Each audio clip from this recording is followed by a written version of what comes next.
Hello guys, in our last video we saw how we can add pydantic validations to our routes. In this video we will see how we can add middlewares to our Flask application. What different types of middleware we can define, whether it's a function-based middleware or it's a class-based middleware, the use cases, and then finally how we can chain these middlewares. In short, how we can add multiple middlewares to our Flask application.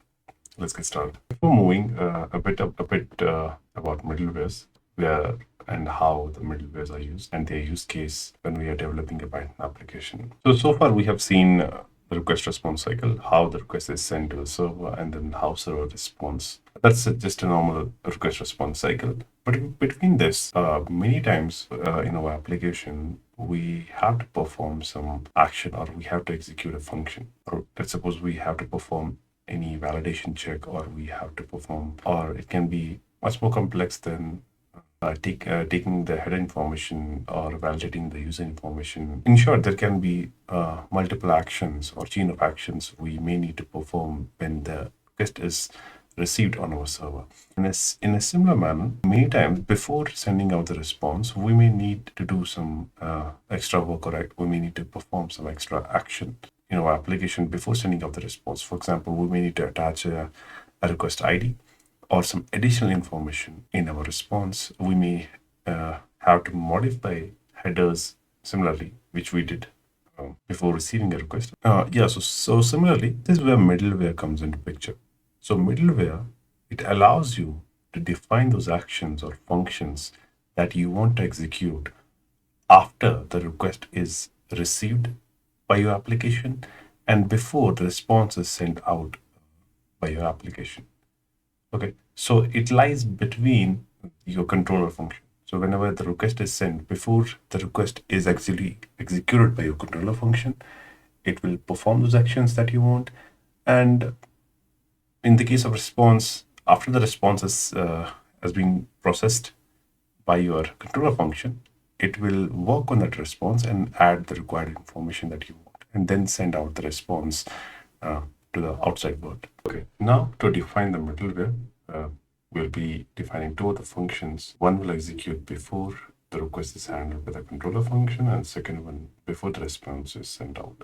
The way we define these two functions is using a decorator. So we write a decorator named before request, and then we define a function. And inside this function, we'll be writing mostly the actions that we want to perform. But right now, as you can see, I have just defined a sample function which will simply print out the request method and the request path. Similarly, we have one more function which will run after the request, and here also I have defined the print statements which will simply print the response.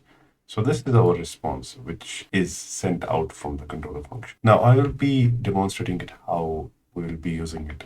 But right now understand this, that these two functions that we have defined is on the application level. That means anytime when our application receives any request, these two functions will be executed. The reason I said this is because we will be using middlewares in our application, mostly in our production grade application. We will want middlewares to be applied on some set of controller function or on some set of routes. There will be middleware functions which we want to be applied on the entire function, but then there will be some scenarios, some exceptions where we only want them to be executed for that particular route on. Example, we have these set of routes defined here. One is add user and second is get user. You may want to add some extra security or some extra authentication for user addition, and then similarly for deleting a user. In that scenario, what you can do is you can define a separate middleware function and then add the decorator here. I will be showing that in detail. Now, having defined our functions, we will now see how we can test this middleware. So we'll open our Postman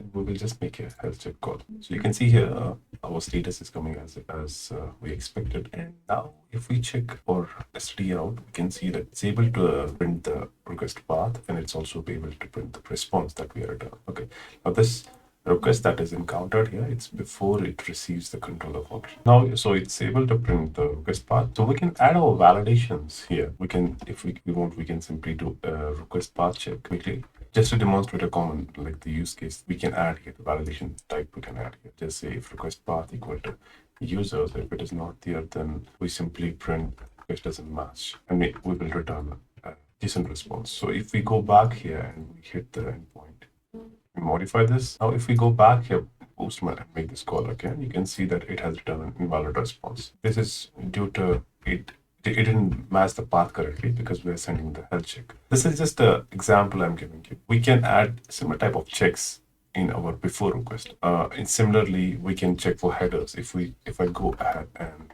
try to print the headers here, let me remove this and make a call again. So here it will be displaying all the headers that we are sending on Postman. We can make one simple check. We will see if authorization. I will just simply say if authorization is not present, then I will simply return that the request is invalid or request is unauthorized, like this. So this will make sure that every time when we make a request of application, it has to include authorization header. That means it has to include a token.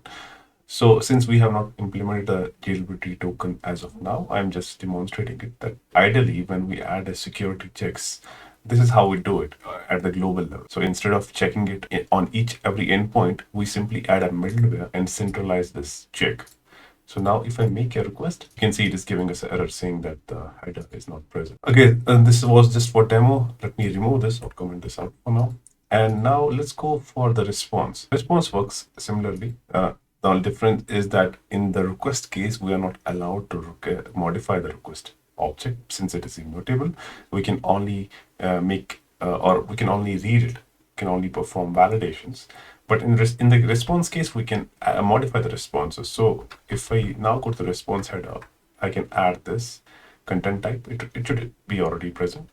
Then I will try to add the request ID to it, or I would say response ID. And here I will add any sort of random value. Now, if I make a call, you can see we have received the response. Now, if I go to the headers, you will see there will be this response header present. Now, this is the same ID we have sent from the application. So what we can do is you can add n number of headers you want for your application, whatever you are trying to check. Here, what I will do is I will just add a unique field. I will add a UUID. And here I will just do UUID 24, and then I will just add a hacks value to it. And now I will make a request, and each time it will return me a unique response ID. So again, this is a demonstration. I showed you how we can modify or change the response in the middlewares. In the next video, we'll go more in detail about the middlewares. I will also define the class-based middlewares and how we can set our middlewares on a route level instead of on the application level.